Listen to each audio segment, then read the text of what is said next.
श्री महाकाल।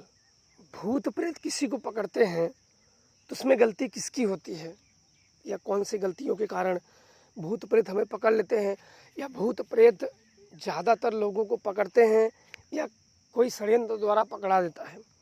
तो आज इसी विषय में बात करेंगे और आप लोगों को बताएंगे कि भूत प्रेत ज़्यादा दूसरे लोग किसी को पकड़ा देते हैं या कर देते हैं, क्योंकि सब आ रहे हैं जा रहे हैं। कुछ ही भूत प्रेत ऊपरी हवा ऐसी चीज़ होती है कि जो गलतियों के कारण थोड़ा बहुत पकड़ती है। बाकी सभी आत्माएं गलतियों के कारण नहीं पकड़ती हैं, और ज़्यादातर एक दूसरे के ऊपर लगा ही देते हैं। आप देखते हो कि कोई भी मारण प्रयोग करता है या भूत छोड़ता है या कुछ भी क्रिया करता है शत्रु विनाश करने के लिए, तो उस व्यक्ति का फोटो लेता है, नाम लेता है और फिर चलाता है।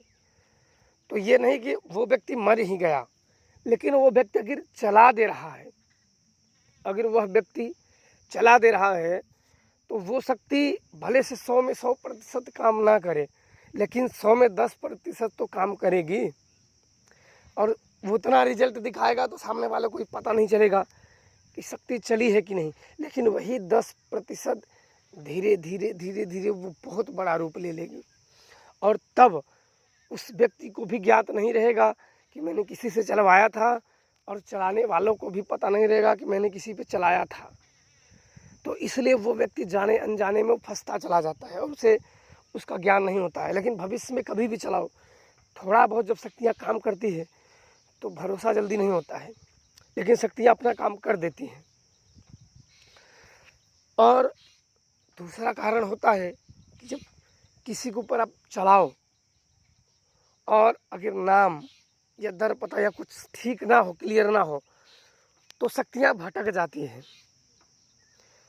भटकने के बाद वो किसी और पे पकड़ लेती हैं। इसलिए बोलते हैं कि भाई नाम दूर से चलाने वालों का फ़ोटो नाम क्यों मांगते हैं, ताकि शक्तियाँ जिनके ऊपर चलाएं उन्हीं के ऊपर काम करें। ऐसे व्यक्तियों पे ना काम करें कि जिसे वो जानता ही नहीं कि भाई ये कौन है और इस पर मैंने क्यों चलाया, क्योंकि उसे तो वो ज्ञात ही नहीं रहेगा कि मैंने इस पर कब चलाया। तो इसलिए आप नाम पता और सही नाम के साथ ही कोई शक्तियों को छोड़िए, और उसी के ऊपर छोड़िए जो सच में उसके पात्र हो। ऐसा नहीं था कि बार बार छोटी छोटी दुश्मनी की वजह से, छोटी छोटी भाव की वजह से हम लड़ाई करने लगे। बुद्धिमान व्यक्ति वो होता है जो जितना हो सके युद्ध को टाले, जितना हो सके शांति बनाए रखे। मूर्ख वो होता है जो बार बार और छोटी छोटी बातों पे युद्ध की चुनौती दे और युद्ध के लिए तत्पर हो जाए।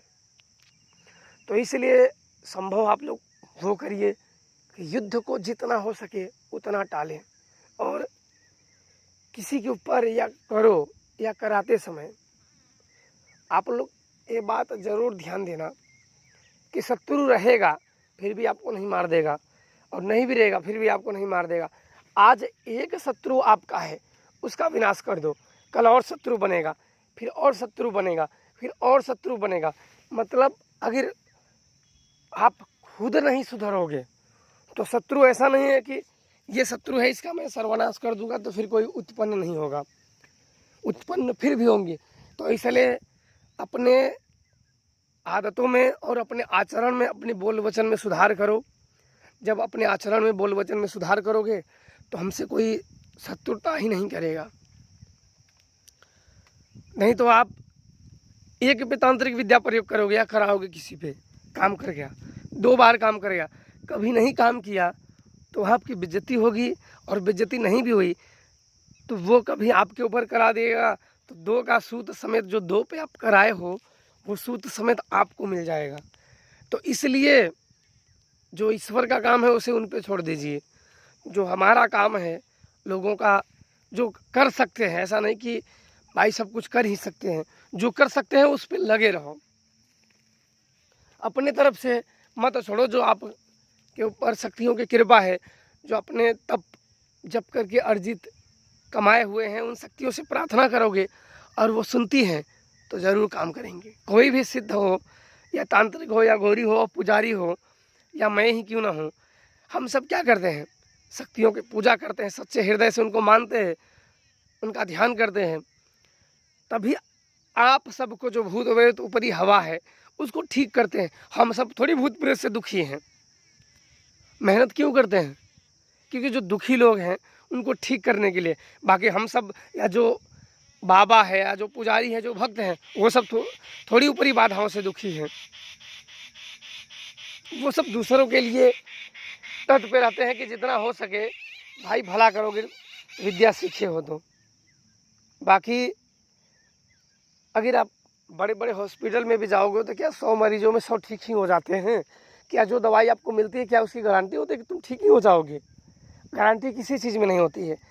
फिर भी श्रद्धा, भक्ति और पुजारी और पूजा करके उनको उतना अटूट विश्वास होता है कि लोग उनसे प्रार्थना करते हैं कि देवी या माता या देवता या जिसके अनुसरण वो करता हो उससे वो प्रार्थना करता है कि इनके पास जाओ, या शक्ति तुम्हें दे रहा है या तुम्हारा भला कर रहा है, तो उस शक्ति से प्रार्थना कर रहा है जो उसने खुद अपने मेहनत से कमाई है, अपने नेक नीति से कमाई है। उसकी नेक नीति देखो, उसकी मेहनत देखो कि अदृश्य आत्माओं को, शक्तियों को उसने प्रसन्न कर लिया है और उस प्रसन्न भाव से आपकी समस्या दूर कर रहा है या आपको ज्ञान दे रहा है या आपको शक्ति दे रहा है।